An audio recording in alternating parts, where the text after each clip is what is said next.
اعوذ باللہ من الشیطان الرجیم، بسم اللہ الرحمن الرحیم۔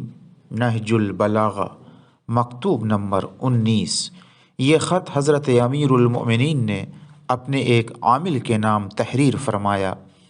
اس مکتوب میں فرماتے ہیں کہ تمہارے شہر کے زمینداروں نے تمہاری سختی، سنگ دلی، تحقیر آمیز برتاؤ اور تشدد کے رویے کی شکایت کی ہے۔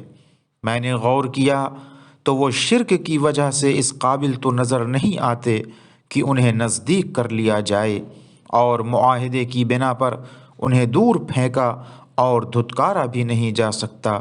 لہٰذا ان کے لیے نرمی کا ایسا شعار اختیار کرو جس میں کہیں کہیں سختی کی جھلک ہو، اور کبھی سختی کر لو اور کبھی نرمی برتو، اور نزدیکی اور دوری کو سمو کر بیچ کا راستہ اختیار کرو انشاءاللہ۔